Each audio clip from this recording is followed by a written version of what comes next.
മാങ്ങമൂഴി മൂഴിയാർ ഗവി വണ്ടിപ്പെരിയാർ വഴി കുമളിക്കുള്ള ബസ് സ്റ്റാൻഡിൽ പാർക്ക് ചെയ്യുന്നു.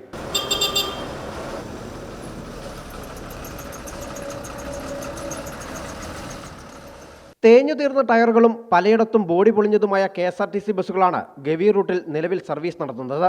കാലപ്പഴക്കം ചെന്ന ഈ വാഹനങ്ങൾ വനത്തിനുള്ളിൽ വെച്ച് അടിക്കടി തകരാറിലാകുന്നത് സഞ്ചാരികളെയും നാട്ടുകാരെയും ഒരേപോലെ വലയ്ക്കുന്നു. ഭയങ്കര കുഴി, വണ്ടിയിലിരുന്നാൽ തന്നെ പേടി വരും. ഈ ബസ്സിനകത്ത് ഇടിച്ചു കൊള്ളിച്ച ആൾ വരുന്നത് ഇപ്പോഴും. ഞങ്ങൾ 10 മിനിറ്റൊക്കെ സുഖത്തോടെ ടിക്കറ്റ് എടുത്തു കഴിഞ്ഞാൽ ഞങ്ങൾ അവിടെ വരെ നിൽക്കേണ്ടി വരും. വണ്ടി ഇറങ്ങിക്കഴിഞ്ഞാൽ ഒന്ന് ചരിഞ്ഞ് വരുന്നത്. അതുപോലെ പേടിച്ച് ഇപ്പോഴും വരുന്നത് അങ്ങനെ, ഇന്നും വന്നത് അങ്ങനെ.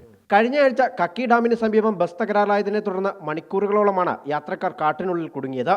മൊബൈൽ റേഞ്ച് പോലുമില്ലാത്ത ഈ മേഖലയിൽ ഒടുവിൽ വനപാലകർ എത്തി മറ്റൊരു വാഹനം ഏർപ്പെടുത്തിയത് കൊണ്ട് മാത്രമാണ് സഞ്ചാരികൾക്ക് പുറത്തെത്താനായത്.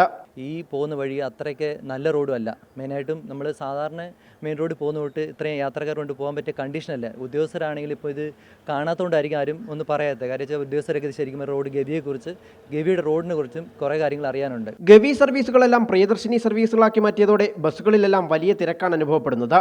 ഇതിനിടയിലാണ് റോഡിന്റെ പൂർണ്ണമായ തകർച്ച. വലിയ കുഴികൾ രൂപപ്പെട്ട കാനനപാതയിലൂടെയുള്ള യാത്ര എപ്പോൾ വേണമെങ്കിലും അപകടത്തിൽ കലാശിക്കാവുന്ന അവസ്ഥയിലാണ്. അപ്പോൾ ഇവിടെയൊക്കെ ഈ സ്ഥലത്തിലൊക്കെ ഈ വാഹനങ്ങൾ സ്റ്റോപ്പായി പോയാൽ, ബ്രേക്ക് ഡൗൺ ആയി പോയാൽ അവിടെ എത്തപ്പെടാനും തിരിച്ച് ആൾക്കാരെ കൊണ്ടുവരാനും വളരെ സാധ്യത കുറവാണ്. ഗവി പാതയിലെ അപകടാവസ്ഥ ദിനംപ്രതി വർദ്ധിച്ചിട്ടും KSRTC അധികൃതർ മാത്രം ഇതൊന്നും അറിയാത്ത മട്ടിലാണ്. സ്ഥലം MLA വിഷയത്തിൽ ഇടപെടുമെന്ന ഉറപ്പാണ് നൽകുന്നത്. ബഡ്ജറ്റ് ടൂറിസത്തിലാണെങ്കിലും പ്രിയദർശനിലാണെങ്കിലും ഗവിയിലേക്ക് ഉപയോഗിക്കപ്പെടുന്ന ആ വാഹനം നല്ല കേടുപാട് എല്ലാ സമയവും വരുന്നു. ഇപ്പോൾ തന്നെ കഴിഞ്ഞ 4 ദിവസം തുടർച്ചയായി കാട്ടിനുള്ളിൽ കുടുങ്ങുന്ന ഒരു സാഹചര്യം. അക്കാര്യം മാറ്റി പുതിയ വാഹനം തന്നെ ഗവിയിലേക്ക് സർവീസ് നടത്തണം എന്ന നിലയിൽ ഒരു കത്ത് ബഹുമാനപ്പെട്ട മന്ത്രിക്ക് നൽകുന്നതാണ്. പുതിയ ബസ്സുകൾ അനുവദിക്കണമെന്ന നാട്ടുകാരുടെ വർഷങ്ങളായുള്ള ആവശ്യത്തിന്മേൽ ഇതുവരെ യാതൊരു നടപടിയും ഉണ്ടായിട്ടില്ല.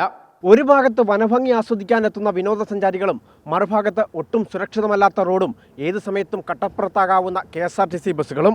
ഇനിയൊരു അപകടമുണ്ടായാൽ മാത്രമേ അധികൃതർ കണ്ണു തുറക്കുകയുള്ളൂ എന്നാണ് നാട്ടുകാർക്കും വിനോദസഞ്ചാരികൾക്കും ചോദിക്കാനുള്ളത്. ക്യാമറമാൻ രതീഷ് മടവിശ്വലിനൊപ്പം കണ്ണൻ ദേവ്, അമൃത ന്യൂസ്, പത്തനംതിട്ട.